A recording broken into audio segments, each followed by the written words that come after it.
Good afternoon and welcome to our Celtic State of Mind Wednesday bulletin. My name's Kevin Graham and at the moment I'm joined by Paddy from Vital Celtic and Patrick from Strathclyde University, for those who were listening last week. With a wee bit of technical problems there, lads, but that's what happens on a Wednesday, it seems to be. Aye. Always seems to be me, and I think we've got John coming in now. Let's see. John, are you there? I am. Yes.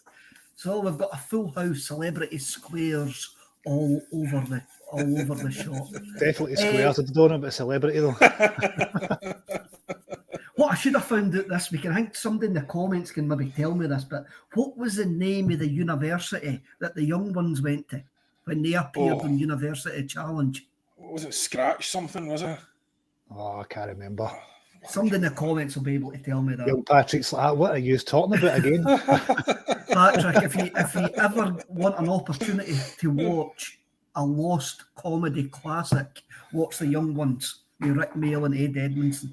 Absolute scumbag college, that's what it was. Scumbag college, that's it. It's one of the best comedy programmes ever. Right, we may as well get on. It's cup final week, and at the moment it just feels like we're putting our hands in slurry. The amount of rubbish that's absolutely coming out everywhere. It's very, very quiet this week, I'll go to John first. It's very, very quiet this week, even though the media was yesterday. Yeah, no, it's a funny one because all we've got is Beale flapping his gums and sitting next to him, looking as if he would throttle him, given half a chance. And you know, the rest of it is mainly just, you know, from my point of view, you know, I go through all the media feeds every morning, and not a lot happening, but it doesn't take away. I actually think it might make it worse, that sort of anticipation, the anxiety, the excitement, and mainly the anxiety, I have to say, you know, and because it's so, I know we'll come on to it, but it's so difficult to know where we are because, you know, I mean, we're putting on a show at the moment, but we're putting on a show against some fair dross. So, you know, where do we actually stand? So that's the sort of anxiety bit of it. I don't know about the rest of the boys, but you're right, it has been quiet enough from that point of view. There's been a lot of negative Celtic stories written off the way when they lead up to the cup final. Oh yeah. Looking to leave, and for that Australian broadcaster, now we have Kyogo knocking back Crystal Palace apparently, and what was the other one we had? The veiled dig by Atlanta United CEO to Celtic about Giacomakis' transfer. All good positive stuff for Scottish media. Well, don't forget now that Ange doesn't have a specific club trying to sign him. He's just going to be signed by this summer. Another. Yeah. And one of the other reasons, and I've got a young Patrick with us, and one of the other reasons is he didn't have a tie on yesterday. Horror, that shows that he's chucked it. He didn't have a tie on. Standards. What about his brogues? He's geared up. Did he have the right brogues on? Were they properly polished? He had a nice pair of Timberland moccasins on, I was hearing. That's what he had on. That's another one for the generation 1990 there. Aye, Patrick, it is very, very quiet, Yeah, very quiet. You know, as Paddy was saying there, it's only really that sort of random Premier League club that he's definitely going to. That was the story yesterday. That's the one that they're trying to push. It struck me as really quite odd because the two named were Leeds and Nottingham Forest, and I suspect if Leeds and Nottingham Forest both stay up, they'll keep their managers. So the guy, I've never heard of the Australian commentator before, but I think he's obviously talking nonsense because Leeds have appointed a new manager yesterday, and if Nottingham Forest stay up, I mean, I think they were having protests when the Greek board were trying to sack Steve Cooper. So if Cooper keeps them up, I can't see them parting company at all. So a nonsense story, but you're right, it is a bit of a quiet week. There's always, they try and churn out these stories towards the end of the week, so we'll no doubt see some nonsense building up to Sunday. But I think as long as we go out and do our job in the park, there'll be no issues. Probably will be some nonsense. K-Matsu comes in. West Ham's other team that's been knocked about because they're playing Nottingham Forest on Saturday, and the feeling is if they get beat, Davy Moyes is going to get the sack. And as you say, Leeds United have just appointed a manager. I don't care how long a contract he's got, but what I will say, and this is no hangway to Ange Postecoglou's abilities, but if you want a man to go in and save you for relegation at this point of the season, Ange Postecoglou's know your man, and that is no slight whatsoever on Ange Postecoglou for any of you English Premier League CEO who watch this every Wednesday for my valued opinion. We said that last week, Kev, and we said, again, I had said the kind of people that are looking for him are not the kind of people that would sign him. And as Paddy pointed out, not only would you be looking for a mid-table club, you'd be looking for a stable mid-table club. Yeah. And why would a stable mid-table club be sacking their manager unless they had ambitions to get to Europe? Anyway, he needs foundations to build on. He's not the man that's going to come in and kick 11 bells out of the opposition and keep you up no matter what. The man to keep you in the English Premier League is Mark Tiller, is that man. That man would keep you in the English Premier League. Take Newcastle down. And Sean Dice. That's a two if you're looking for that.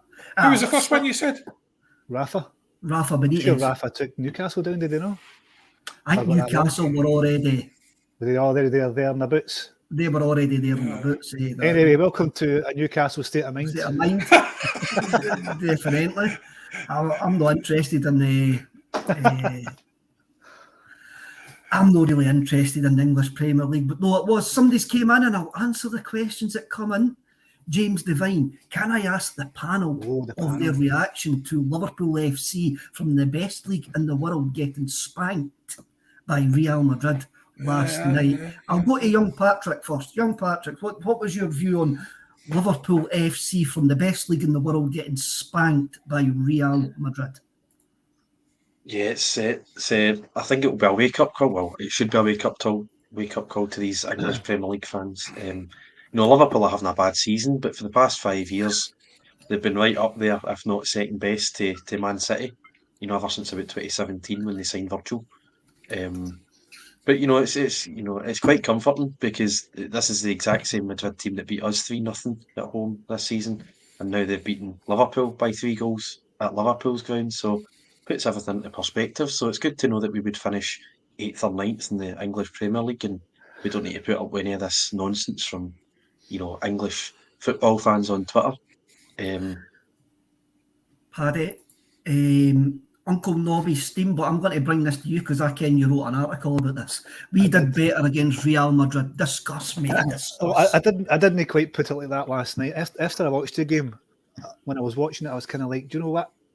The effort and the performance we put in, I thought was very understated, and I thought Ange Postecoglou didn't get the amount of credit he deserved for that. Although it was a 3-0 defeat anyway, it doesn't really matter in the grand scheme of things. But when you look at the amount of talent and the amount of money that Liverpool spent over the past 2 seasons compared to what Ange Postecoglou spent, Ange Postecoglou, I think, his Celtic side against Real Madrid for the first 60 minutes were great. Now, you could say that maybe Liverpool angered the beast by going 2-0 up quickly, and Real Madrid came out the traps after that, and they got a fright and decided to turn on the style. Would that have happened if Kyogo would put his away, or if we took our chances? We just don't know. But I just thought, in the case of context of how Liverpool performed last night compared to how we performed early in the season, I just felt that the manager didn't get the credit he deserved. Although he did get plaudits, but there were still other people that thought, do you know what, it's still a 3-0 home defeat. But when you look at the bigger picture, I just think that when you look at how they destroyed Liverpool, we hardly got destroyed, although their class showed out in the end. We did pretty well against them. John, there's a bit of context here. I mean, this was a knockout stages of the Champions League game. We were playing them in the opening game. We were at home. We did really, really well against them for that 60 minutes. But if you would have watched the first 15, 20 minutes last night, Liverpool completely played them off the park. Then as soon as Real Madrid scored, I sat there and went to myself, they're going to win this game. They're going to come back into this. And that is Liverpool. We talk about budgets and all that, and I didn't like things with budgets. But Liverpool have got a striker there that gets £350,000 a week. You know what I mean? Yeah. And Real Madrid schooled them. Yeah. Well, I mean, I didn't see the game because, my partner insists on us having a life also. But, the issue would be for me, if you are looking for validation from the incredibly tedious stream of, it's a farmers league, I can't do an English accent. Now, if you're looking for validation from English fans, then you're going to be sorely disappointed unless you win the Champions League. And you'll never win that argument because they are, the overall arrogance knows no bounds. I mean, but look, we did as well as we could have done against Real Madrid. Do you think that, did it look like if we had taken our chances, Madrid could have come back at us? Yeah, probably. I mean, they were a pretty impressive team. If they'd had to come back at us, I'm pretty sure they could have done. But we're night and day, and as you say, context is everything. They're going out there in a game they had to win. They've had, was it last season, the season before? They were constant slow starts. They were getting through games in bizarre ways, coming back from ridiculous score lines. So obviously, they're not the most switched on immediately, but they get switched on during the game, obviously. And they have such overwhelmingly good talent. It's just very difficult to argue with that. But, at the same time, I was looking at that boy, what is it, the Chelsea guy. Now, American dollars we're talking in here, but, he's come in 2 transfer windows. He's spent $750 million. Now, UK, you need to have 1,000 million to be a billionaire. In the States, it's only 100. So he's spent, $750 million, and they look like dog meat. So they're really, the results have been shocking for that. So money doesn't guarantee, but it gives you a chance with a good manager. It gives you a chance with the right executives. It gives you a chance with the right board. In our case, we have the right manager. We have pretty much, some of the better players we can get at the moment for the money that we have available. We have an executive team pulling in the same direction as the manager, and everyone's on board. And we have that vision. We have that strategy at our level. This is as good as it gets, and we're just trying to build on that slowly and try and make progress. So I'm not remotely worried. Real Madrid and Chelsea and all that's fantasy stuff. I mean, £350,000 strikers. What? Jeez, £350,000 a week. A week. Do they always break it down to a week because it always sounds much worse. Because if you say, "Oh, guy's getting 20 million a year or something," people just go, "All right, fair enough." But when you break it down into a weekly pay, you're just like, how much is that? That's absolutely shocking. John, you get paid that for coming on here, do you know? You know what I mean? No, sure. But he was going to try and pay me that not to come on. There's actually a crowdfunding page for that, John. But if you go by the YouTube comments, you won't have any trouble raising the money. The guy who owns Chelsea, there's a wee rumour going about that he was sitting in a meeting with an agent, and the agent went like that to him, "How are you going to recoup this money?" And he went, "Well, we're in the Champions League every year." And he says, "Well, you have to qualify for the Champions League." And seemingly he went, "No, we didn't, we're just in it every year." And seemingly that's the American owner who didn't have a clue how actually football. That could have been a nasty, nasty rumour. Danielle F. comes in. As well. Danielle F. Speaking of Virgil, he was woeful last night. He's been poor for a wee while, actually. Mm-hmm. And how can I forget this? It was Alan Shearer that got Newcastle relegated. That's right. So it was.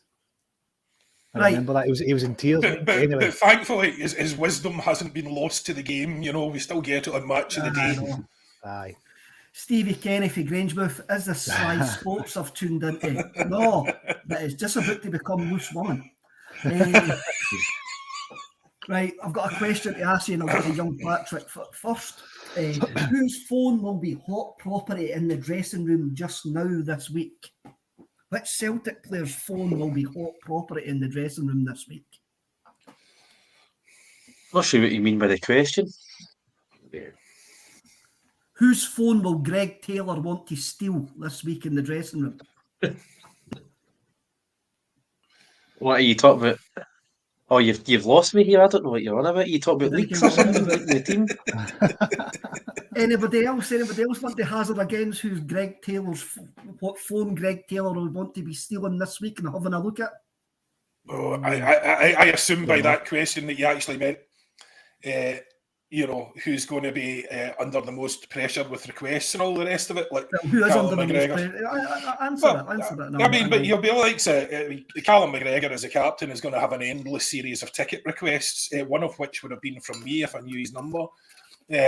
So it is that people make light of that, but it is actually problematic if you speak to the players in the game and stuff. It is a real issue. You're trying to go on with your week and everybody's in touch with you. You know that way you literally can't leave your phone down for a minute, and when you go back to it, it's not, those requests actually have to be dealt with. At least very politely said no, because it's usually from people that you know, friends, family, extended family, people you don't want to annoy. So it does take up a huge amount of your time, and it's very difficult as a player not to be distracted by all that in the lead up to a big game. It's it's one of the things that's they have to bear in mind. They deal with that. They try and deal with that as a club. You try and palm them off, or try and put out like a standard message saying, "Look, sorry, folks. There's only a couple going and they're going here." So it is actually an issue. And the request for interviews, the request for, appearances, all of that in the lead up, because, it's a big game and people want a piece of you. And that piece of them, importantly, has to stay on the training ground, has to stay focused. And, we can't afford it to be... Somebody at my door, guys, hold on. That's Greg Taylor. He's coming round for Paddy's phone. It's every delivery, man. So that's a new one. Essentially, it's just important. It doesn't matter. I'm sure that phones are all blown up. If you look at any of the new guys that have never been part of a derby before, their families will be going buck mad. Any of the any of the guys. I just said the most intelligent thing in the history of the world ever, Paddy, and you missed it. It's very important that these guys who are going to be, look, even the likes of the relatively new guys, the Matt O'Reillys, all the rest of it. I don't know if the Japanese boys, the Korean fella, whether they'll be flying their families in to have a look at it, but it's all added pressure. It's all, deflects from the things that you should be focusing on. So it's something as a top level professional you need to be able to deal with. And a lot of our guys haven't won trophies, really big trophies before, in terms of, certainly this league, because they're only just new in. So, it's important to focus on that. I think just focusing on the we have got a couple of answers in the comments. Paddy Lavery, Scott's Bane phone has all the tunes on it, and Lloyd Jepson, who appeared last Friday, I think it was, DJ Jota. Tam Mack comes and says, "My calling young Greg a thief." No, I think Greg Taylor's replaced Scott Brown in that dressing room as the biggest joker. And Nobby reminds me it's lunchtime. Is this Pie Sports? No. It's going to be Benjamin Seagrass, because his reality star girlfriend has been in the papers, says that she's keeping her relationship fresh by sending him nude pictures. So, right. That was a question, Kev, that only you knew the answer to. And only because you're reading the gossip columns and not the sports columns. Let's stick to the sports columns, mate. Jeez, that reminds me, Kedge, you want to delete my number for your phone? I can just picture the dressing room when that comes out, and his girlfriend's appearing on an Australian, because she's Australian, because he actually met her when Celtic were in Australia. So he went on a dating app in Australia and got to sell a wee hookup with this lassie who's a big reality star in Australia, and now she's telling everybody that she's sending them nudes. I'm glad you said hook up. I thought that was going somewhere else. Well, no. This is a family show. Oh, exactly. But I'm not the one bringing up the gossip columns. That's like, I just read that. I went, his phone, he's got to keep his phone locked in his car, eh? He's got to, after that, come to it, man. The dressing room will be after that phone. Right, I'll go with Paddy first. What does this League Cup final mean to you? Oh, it's the start of hopefully a treble, isn't it? And I think it was obviously the first trophy that Ange Postecoglou won it, and I'd love it to defend it because that's what started the ball rolling last season, really. Gave the team that belief to go on and win the league. But like any trophy, and I keep saying this to the guys that were in my writing team who write for the Premier League sides, you should want to win every trophy regardless. I don't understand the apathy that goes towards trophies down south, but up here I want to win everything, the whole shebang. League Cup, Scottish Cup, the league. But this one for me is a big one. This will I think set a few home truths if we win this on Sunday. It will put a certain team back in their place, and that maybe give them a wee dose of reality as well when we win it. But to me personally, I just want to see us win it. Just want to see us win it and then kick on for there. Young Patrick, what does this League Cup final mean to you? Well, it means a lot. The League Cup. For you're the only one in this 4 years that's got a ticket and is going at this precise moment. I mentioned I'm younger than all three of you as well. Does that come up? Briefly.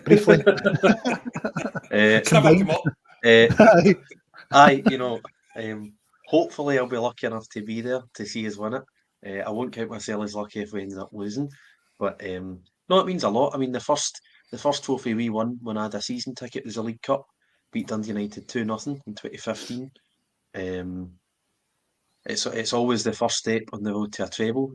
I quite like the League Cup being mid to late December because it's your halfway point of the season. And as Ange said last season, it gives you something to show for all your hard work. So it's always the first step. It's when you can start talking about a treble really when you first won it. It's going to be the first, the first final that Beale has as Rangers manager. So if we can deprive him of a good start, that's obviously a positive for us. We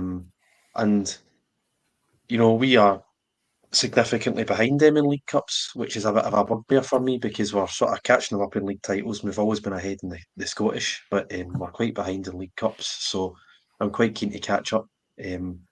Obviously they can't add to their tally because they are no more. They will forever be on 27 because they're dead, but I'm a big fan of the League Cup. I don't think it's a Diddy Cup at all. I think it's first step to a treble, and I'd like to see us do the treble this year.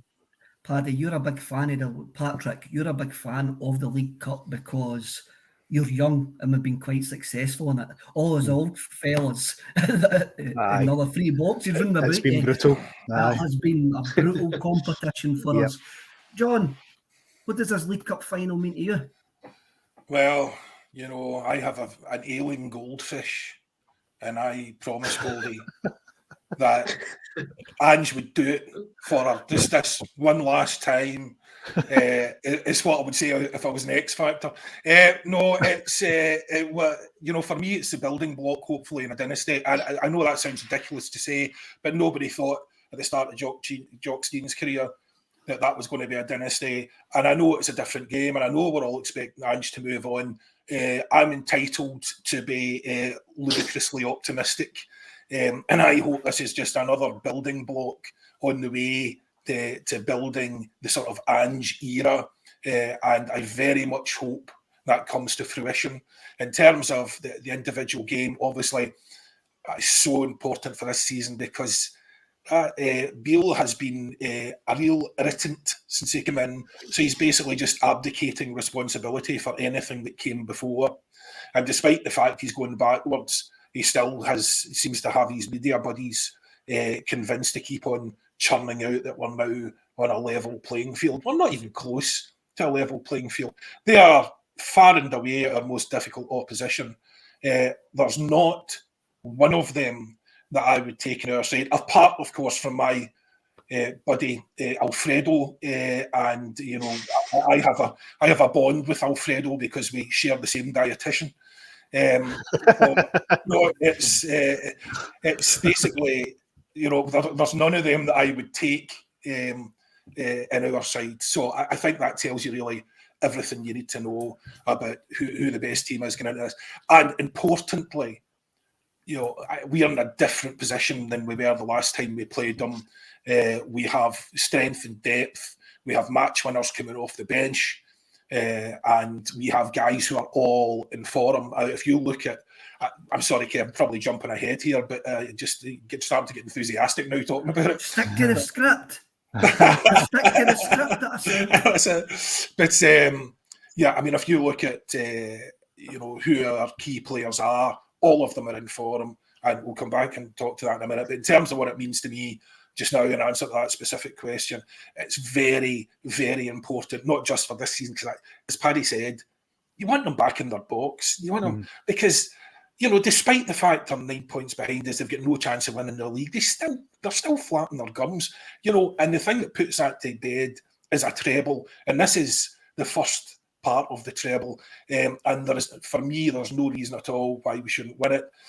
Well, actually, there's plenty of reasons, which is why we will come to that later on as well. But I fully expect us to, and obviously, very excited for it.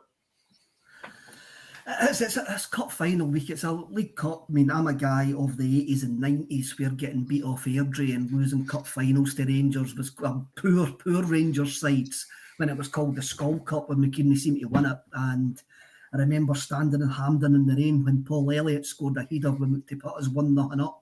Or was that the equaliser? I can't remember. We ended up getting beaten that day as well. It's just a tournament that I've always got doubt going into because even though we've had a great record in it,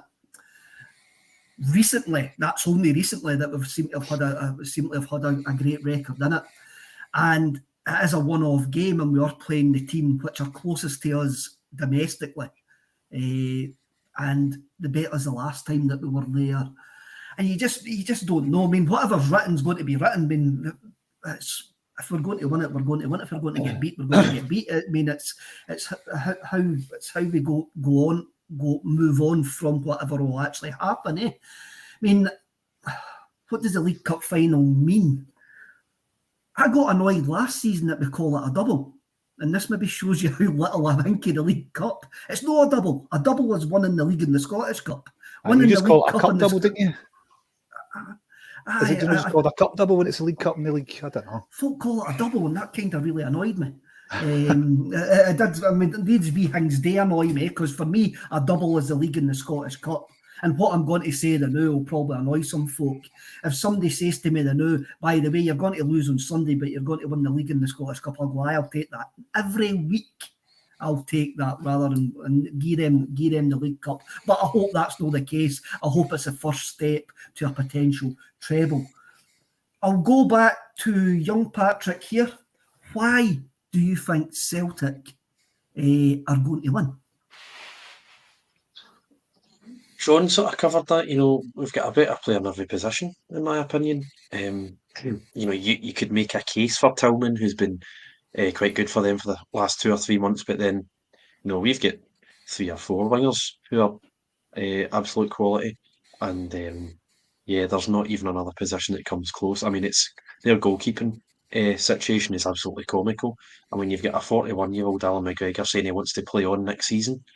I hope he does. I think I would welcome that. That'd be brilliant for Celtic. But you've got a right back who is good going forward, good at penalties, good at free kicks, can't defend. Goldson's a half decent player, but he's no Carter Vickers. And then, I don't think any of the other centre halves match Starfelt. Barisic again has a great time with Abada. He's a great asset to Celtic as well. I hope he starts. And then, our midfield is, just packed with quality. So I don't think you've got. I mean, you could have maybe made a case for a Rebo last season, but nowadays I don't think there's anyone in that midfield who I'd take at Celtic. And then, there's no one getting in over Kyogo and Jota. And as I say, it's 6.5 dozen between one of our other wingers and Malik Tillman. So as long as we play to our best, which I don't think we have actually under Ange at Hampden. I think we've always struggled at Hampden. I don't think we've ever played that well, and obviously we came undone in April. We're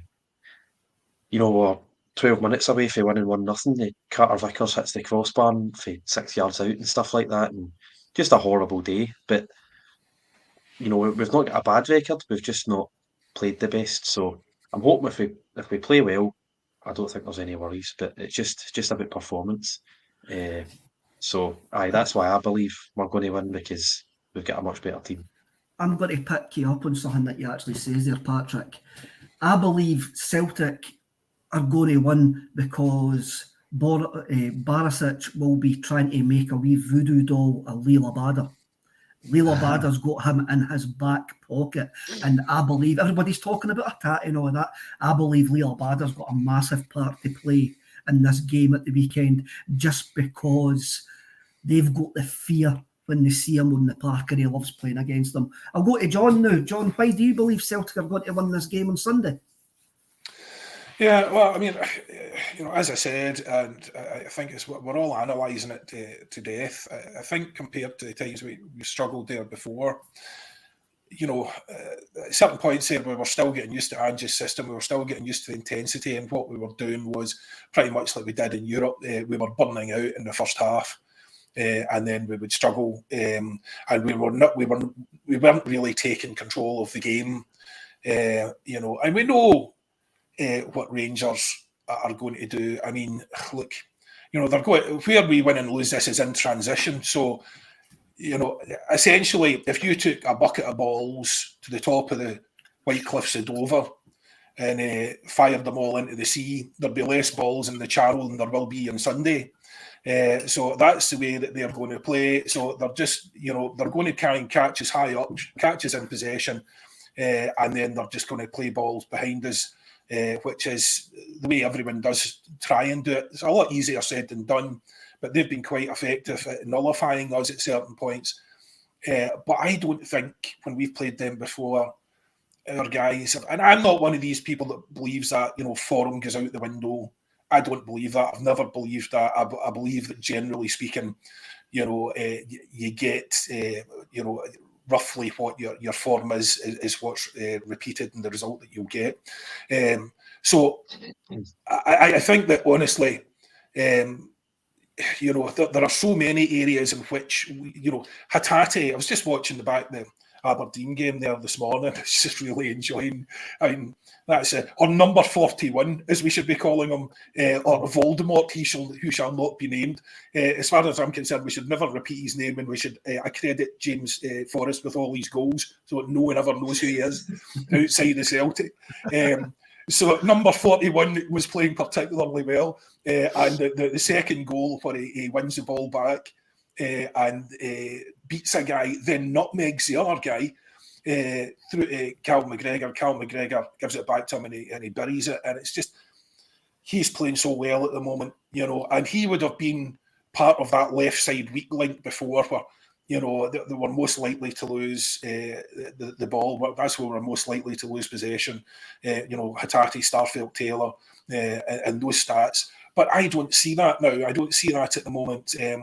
He's absolutely on fire, Hatate, and on number 41. Sorry, I'm breaking my own rules straight away. But absolutely on fire. And if McGregor scored a peach, he's playing incredibly well. And then you've got a choice, between two guys. And if you look even O'Reilly at the weekend, the drag back for the shot, I think it was saved, but a lovely bit of skill, and that's really for most people. I think that's the position that's most up for grabs. And to be honest with you, I'm happy with whatever one the manager picks, because there's an argument to be made for both of them. So O'Reilly gives you more athleticism, Moy gives you more control. What's going to be more important in the start of that game? You would argue not losing possession is going to be most important. So there's an argument there for Moy. You can also argue that they're just going to try and get really physical and closing you down, and you're not going to have the time that Moy needs. So there's the argument for O'Reilly. Honestly, I don't know. I think it's a toss-up between the two. And if you look at the bench, you've got game winners, the two guys that come on to score the fourth. Haksabanovic against Aberdeen.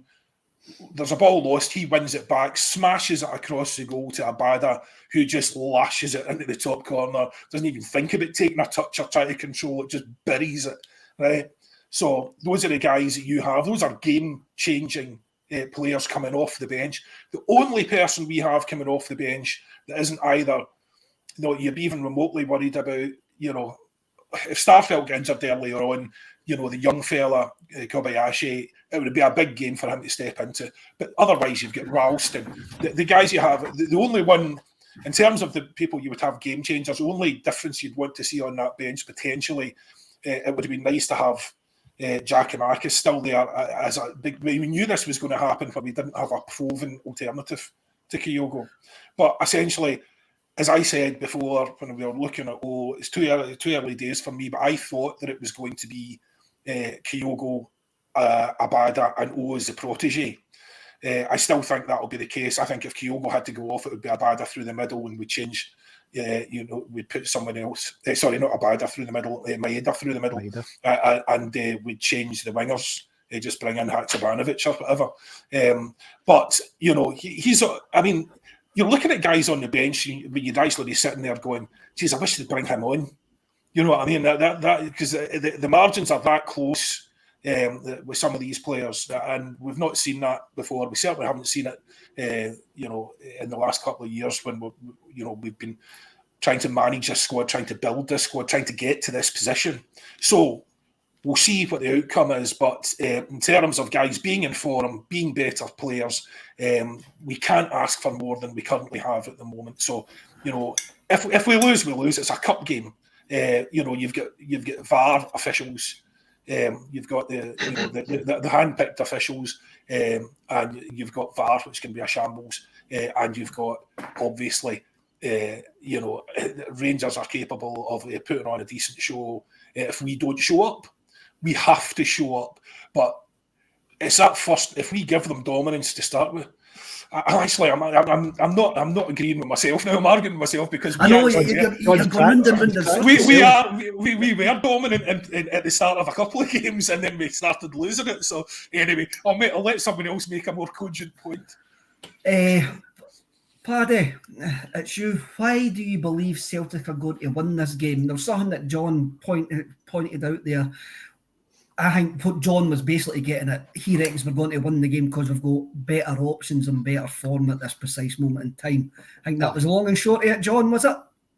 It's very long. Before John done a Chris Sutton Beale crack type-esque performance here. Before he topped us to look at it, before we can, he's getting Celtic relegated. The two boys have just covered it perfectly. For me, it's the strength coming off the bench, regardless who's picked in the starting 11. We can argue who's going to be the wingers. It's likely to be, let's say, Maeda, Jota, or Abada, isn't it? But when you look at the bench, imagine facing the guys for 60 minutes and then you bring on Haksabanovic or Jota or Abada or O'Reilly, and you're having to face these guys who are fresh for the next 30 minutes. That's where we'll win it as well. The mark of a good team is the strength of the bench. And when you look at the bench on Saturday, played Aberdeen Saturday, it was phenomenal. The talent they could bring off, and like you said, two of the four subs scored and played well. So that's why I think we'll win it. I also think we'll win it because our first team is far superior than the Ibrox side's first team in every department. But when you need something, a bit of magic late on in the game, the options we've got off the bench is just excellent. Patrick, John mentioned dominating the midfield and the choice we've got between O'Reilly and Moy. I think Ange Postecoglou maybe made a mistake not playing Moy the last time. No, I'm not really much saying that because I was on a plane going to Lanzarote, and I didn't even ken there was an illness in the Celtic camp until I came back a week and a half later. And what do you mean there was an illness in the Celtic camp? I didn't know that. Oh, maybe that's how we were rubbishing. But I'm starting Aaron Moy in this every day of the week. Somebody's just came in. Did I actually star? I didn't. I think it was Frank Tuller, who actually says that the pitch is shorter at Hampden than what we're used to playing, and we're going to need to go through the middle more. And Moy will give more control. I just think Moy's in better form than O'Reilly, and Moy has to come in if he's fit. That's interesting. I would have said that Hampden's a bigger pitch than Celtic Park. It looks bigger to me, but I'm not. It's wider, I think. I mean, it's wider. Which I think suits us, I would say, personally. Because obviously you've got Beale likes to stick to this shape that keeps it, forces every team wide, but I think we're quite good going wide. So I think it really is a toss-up. I personally quite like O'Reilly. I think he's quite a creative player. I think he's got a lot of athleticism. I think he links up with Jota really well. But obviously, I thought he was pretty poor when we played them in the semi-final in April. I thought he was pretty poor at Ibrox. And obviously Moy comes on and helps get us an equaliser. So it really is a toss of a coin for me. I wouldn't be opposed to either one. I think as long as McGregor and Hatate are definitely in the team sheet, it doesn't really matter who you put. Well, it does matter who you put in the other position, but it really is a toss-up. It's 6.5 a dozen. I don't know how else to describe it. I'm going through all the phrases in the world here, but they're very close. As John was saying, everything's so tight. The margins are so tight between different players. We've got such a great squad that no matter who you put in there, you'd go, aye, okay, he'll do well. So I would personally prefer O'Reilly, but it'll be a tight game, and it could go to extra time, and it could go to penalties. So you just never know. Yeah, I think it's one of these games, John, where everybody's going to have a part to play. It's not just the starting 11; it's the finishing 11 as well that are going to have a start to play. And I think that's where we lost the semi-final last year. Our finishing 11 wasn't up to the first 11 we ended up with Stephen Welsh, I think, playing left back at one point, and we knew that shouldn't happen. But I still think that our best midfield three at the moment is Hatate, Moy and McGregor. I think that's what we should be looking at. We had a makeshift defence at the end of that, and again there was guys who just weren't in form, and I think everyone will have a part to play in this. For instance, do we bring on? Let's say you're up 2 goals. What do we do then? Do we just keep attacking and presenting them opportunities, or do we bring Rangers on? Are no Real Madrid. Yeah, and well, I don't think that's so much hope as it is definitely a fact.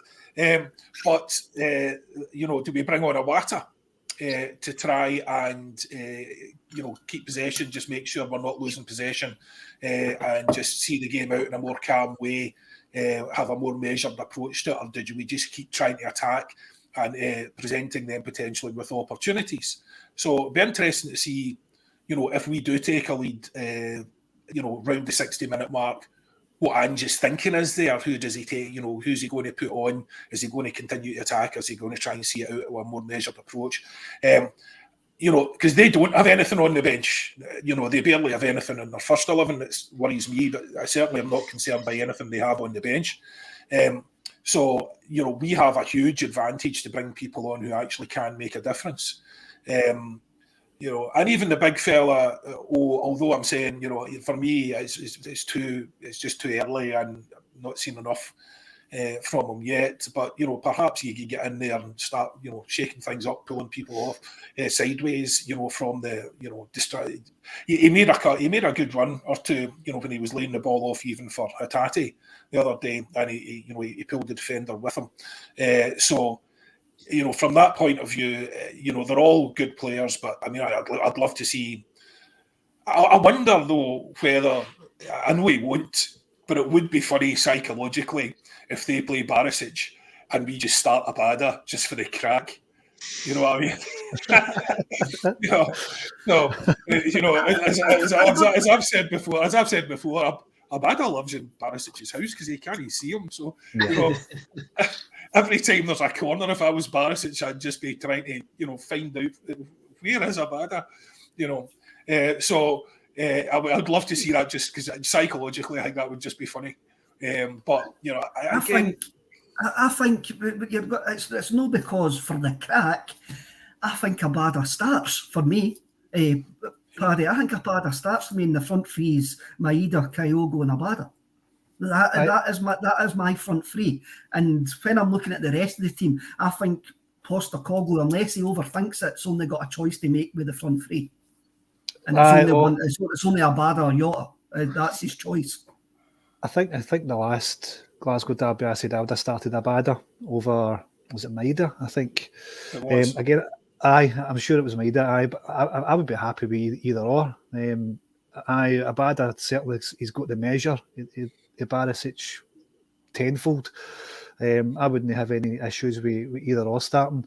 In terms of the midfield, we started to come onto a game as well when Moy came on at Ibrox as well, didn't we? He kind of put that bit of quality in the middle of the park that we seem to be missing.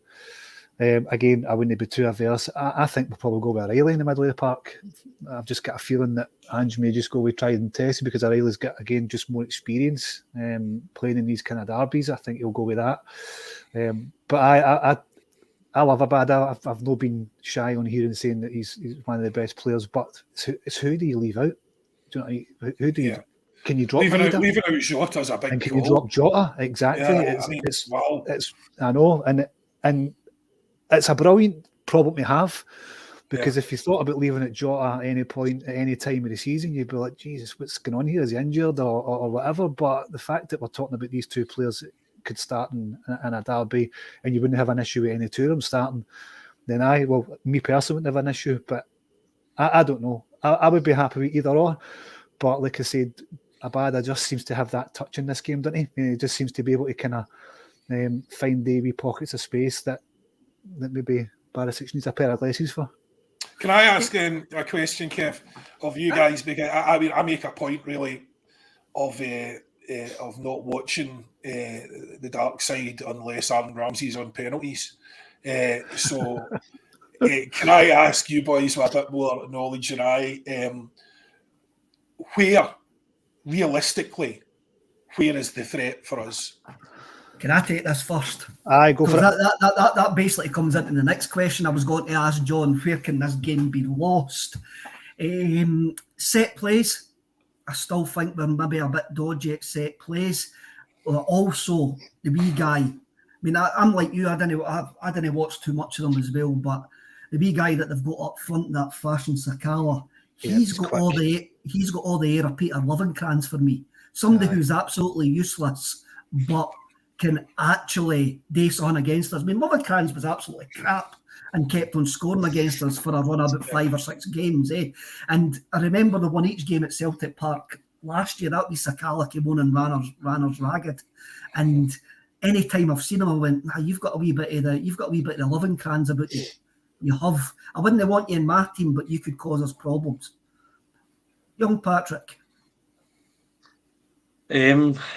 VAR and refereeing decisions, I think, is the first place. What are you suggesting? Nothing at all. No, just incompetence. I think.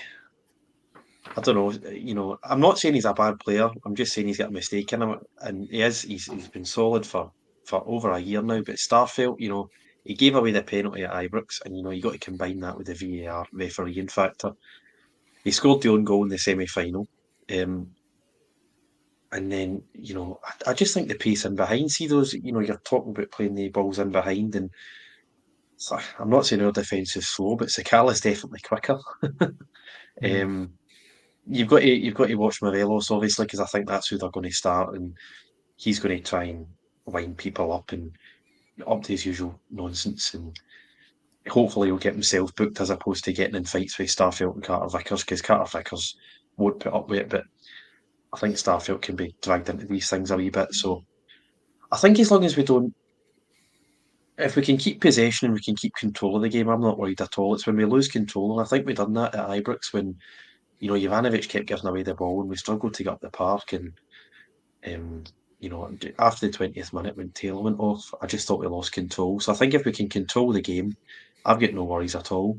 It's when we lose control, I think, is when you obviously they can create chances, and they might not create many, but they seem to get lucky in these games. And I just think, you need to be careful and you need to keep control of the game, I think. I'm going to bring up this comment here. Celtic's Hampden record, Mickey Porter, I don't know if you mean it's good or bad. Can you come and kind of explain that? You're talking about the last game, George Docherty, Joe Hart thinking he's a footballer. For me, for what I've been told, the last game changed when Joe Hart hit Morelos with a ball.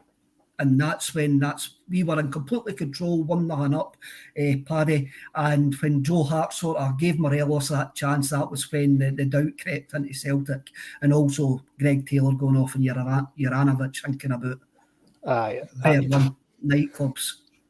I would say it was Greg Taylor going off that really changed it for us at that game at Ibrox. It just upset the balance of the team. We can all talk about Joe Hart and him thinking he's a football player, but that's the way we play. We play back to the keeper. The keeper plays like what do they call it? A sweeper keeper, and he's going to get the ball to his feet. He's clearly not comfortable, but what does he do? Go against the manager's wishes and hook it upfield, and what's he meant to do? So, I think Joe Hart gets a bit unnecessary bad press because of that. Because when you look at what he's done for us in the last couple of seasons, he's been fairly solid, and he's a good leader on the park as well. But I think in terms of what the threat they bring to us, I can only agree. Sakala's pace is going to be tricky. I think possibly Ryan Kent. I don't know.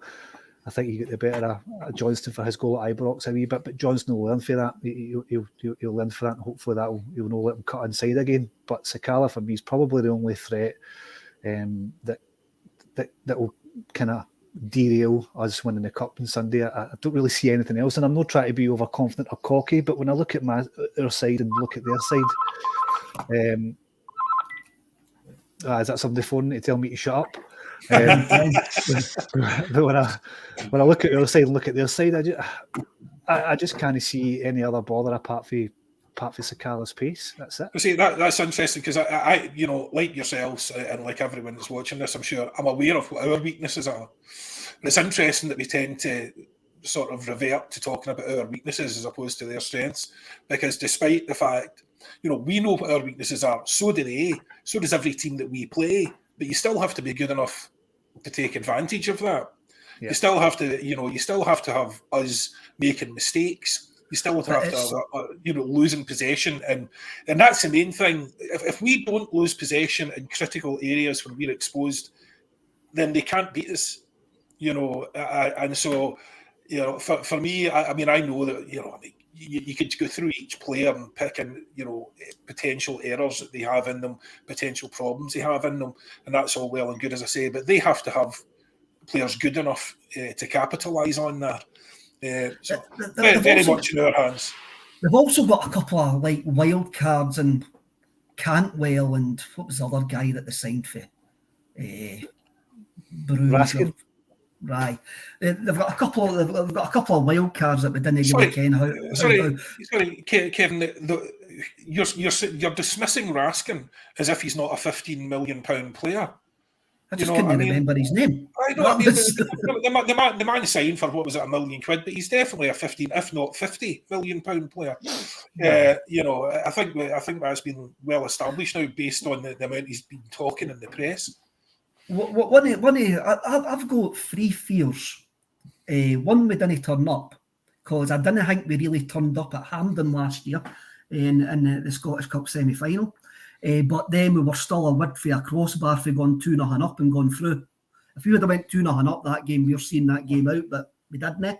And we just didn't end the game. We didn't start the game well and we didn't end the game well, but there was reasons for that.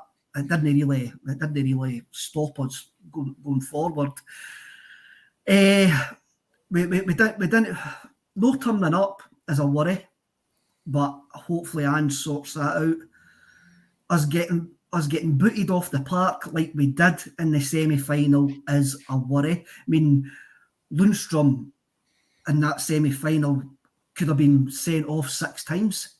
like for fouls on a tatty.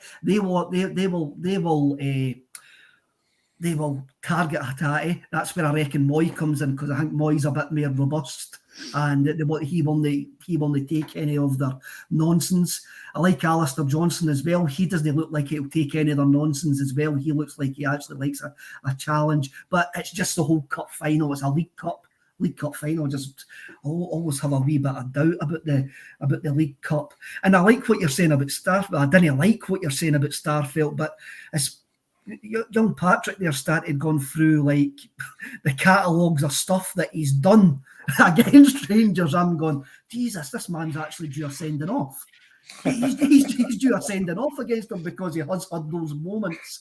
He has had those moments against them. But then again, I'm thinking to myself, if he gets sent off, this sets it up for the big Japanese centre half to come in and have a man of the match performance, and we win the cup with 10 men, 4-2 after extra time. But I did see an actual. That just jumped into my head there. I did see an actual discussion about Kobayashi coming in as a starter.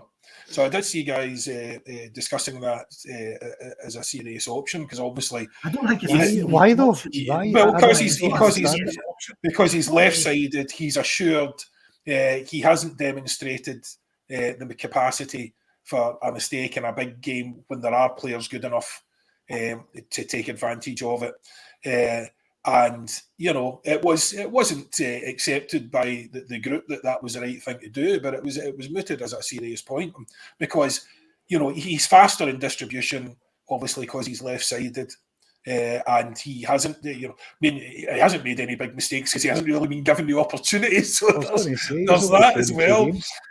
But it was an interesting point, just for talk's sake. But again, it's one of those good points, because you're like, well, look, let's say Starfelt was injured before the game. Would you absolutely panic if Kobayashi had to come in?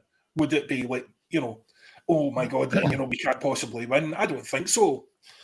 So again, it's rest. It's very, leaves you very confident that we have players on that bench who, in fact, the only issue would be, I'm thinking now quickly, if Taylor gets injured again, for instance, is he not that would leave us with Bernabe. That was the only one that would give me palpitations. But again, Callum McGregor can play left back with Iwata going into the middle. Right, up the road. I mean, I find these games really, really interesting. I think this says a lot about Scottish football, Paddy, is because these are the only games that we overanalyse. Yep. These are the only games against them that we overanalyse and overthink. And somebody in the comments, and I can't remember who you were, says Neil Lennon's downfall at time was he overfought these games against Rangers. And when I got off that plane in Lanzarote Airport and saw the team, I thought Ange Postecoglou had overfought the team at Ibrox. Do you think there's any case that Postecoglou will overthink this? Nah. I mean, look at his press conference yesterday. It was calm. It was measured. He said all the right things.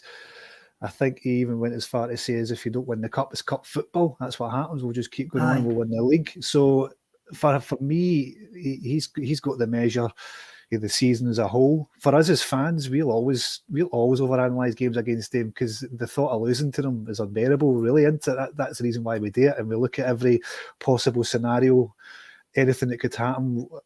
How could we possibly lose this game, to the point where we sound probably a wee bit overconfident? But that's just what we do as fans. But no, I think looking at the press conference yesterday, which was a completely bizarre spectacle to watch alone, how uncomfortable did they two look at that in that press conference? It was unreal. Never thought of that. I suppose it's good press for them, but they need a slap. I don't think we should be doing that sort of thing again. But looking at even the way Ange handled that as well, the guy is just a class act, and I can't see any scenario where he's overthought it. He'll know his first team already. He'll know, barring injury, who's going to play in that game. He'll know how he's going to set up, and he'll have the team well prepared. So, I don't think Ange does overthinking. He does just good planning. Patrick, that yesterday was a bit bizarre, but then I seem to think that one of these executives says, I'm going to make these two managers feel as uncomfortable as possible and get them to sit next to each other to see if they'll actually, like, maybe have a go at each other, and it'll be like a title fight way, and then they'll be swinging punches and stuff like that. But again, Postecoglou was cool and calm, never gave the press absolutely anything. And I haven't watched Beale's interview. I'm not interested. He's like the type of guy that tries to sell you a burning Fiat Punto. But that's like... What Patrick says there was absolutely fantastic. What Postecoglou did say, it's cup football, we could lose, but then we just move on because that is the nature of cup football. And I think us as a support need to remember that as well. It's a one-off game. Yep. And even though if we do get beat, which we really, really hope that we didn't, it's a one-off game. Anything can happen. On Monday, we're still the good guys. Exactly. And, you know, the odds are definitely stacked in our favour to win the league. I mean, 9 points clear with 12 games to go with a superior goal difference. It's especially when you've only dropped, 5 points all season. I think you're in a tremendous place to win the league. And it is right, it is a one-off game, and you can be the dominant team and still lose. I mean, all you need to do is look at the 2019 League Cup final. Rangers were by far the dominant team and went on to lose. They even had a penalty. And they were playing against 10 men for 30 minutes.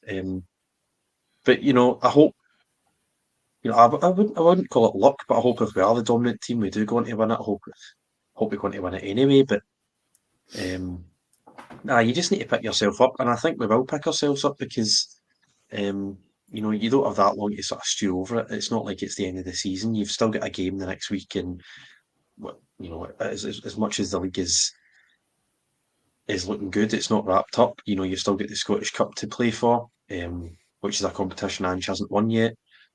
So, no, I think as much as we do want to win it, and as much as I think we will win it, you do need to pick yourself up and just carry on, and I think that's what we're going to do. Yes. Pick yourself up, but after a spot of being absolutely raging. Of course, you're going to be raging after me. You want to go about and punch swans and stuff like that.